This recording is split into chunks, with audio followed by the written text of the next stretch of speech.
Hi hello, എന്തൊക്കെയുണ്ട്?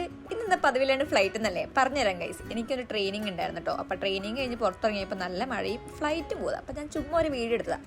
Training ഒക്കെ കഴിഞ്ഞ് വന്ന് ഡ്രസ്സൊക്കെ മാറി കുളിയൊക്കെ കഴിഞ്ഞ് നമ്മൾ ചുമ്മാ ഒന്ന് പുറത്തോട്ടിറങ്ങി. അപ്പോൾ തങ്കപ്പന് ടീഷർട്ട് എടുക്കണം എന്ന് പറയുന്നത്. അപ്പോൾ അത് മേടിക്കാനാണ് പോയത്. പക്ഷേ അവൻ ഉദ്ദേശിച്ച സാധനം അവിടെ ഇല്ലാത്തതുകൊണ്ട് ഞങ്ങൾ അവിടെ നിന്ന് ഒരു അത്തർ മേടിച്ചിറങ്ങി. അവിടെ ഇഷ്ടംപോലെ അത്തറുണ്ട് കേട്ടോ. നല്ല മണം ഉണ്ടായിരുന്നു അത്തറിന്.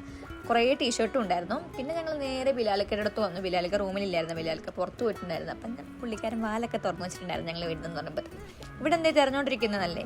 ചായ വെക്കാൻ നോക്കിയിട്ട് പഞ്ചസാര തിരഞ്ഞുകൊണ്ടിരുന്നതാണ് ഗൈസ്. പക്ഷേ പഞ്ചസാര കിട്ടിയില്ല. അപ്പോൾ അവർ രണ്ടുപേരും കൂടി ഷട്ടിലെടുത്ത് പുറത്ത് റോഡിലേക്ക് ഇറങ്ങി കളിക്കാൻ നിൽക്കണം. അതിൻ്റെ ഇടയിൽ നമ്മളെ ബിലാലിക്ക വന്ന് കുളിക്കാനൊക്കെ കയറിയിട്ടുണ്ട് കേട്ടോ. അങ്ങനെ പുള്ളിക്കാരനും കുളിയൊക്കെ കഴിഞ്ഞ് ഞങ്ങൾ ചുമ്മാ ഒന്ന് പുറത്തോട്ടിറങ്ങി കഴിക്കാൻ വേണ്ടി പുറത്തോട്ടിറങ്ങിയതാണ്. പിന്നെ ഷെബാട്ടി എവിടെ നിന്നല്ലേ? ഷെബാട്ടി ഒരു സ്ഥലം വരെ പോയതാണ് ഗൈസ്. അങ്ങനെ ഷെബാട്ടിയും വന്നു. ഞങ്ങൾ അവിടത്തേക്ക് റാറാസ് പോയി ഫുഡ് കഴിക്കാമെന്ന് വിചാരിച്ചു. അവിടെ പോയി ഫുഡൊക്കെ കഴിച്ചിറങ്ങിയപ്പോഴും ഒരു സമയമൊക്കെ ആയിട്ട് പിന്നെ കുറച്ച് നേരം വർത്തരുന്ന് പറഞ്ഞു നിന്ന് ഞങ്ങൾ എല്ലാവരും ഓരോരോ വഴിക്കായി. ഇന്ന് അത്രയും ഉണ്ടായിരുന്നല്ലോ. Okay, bye guys.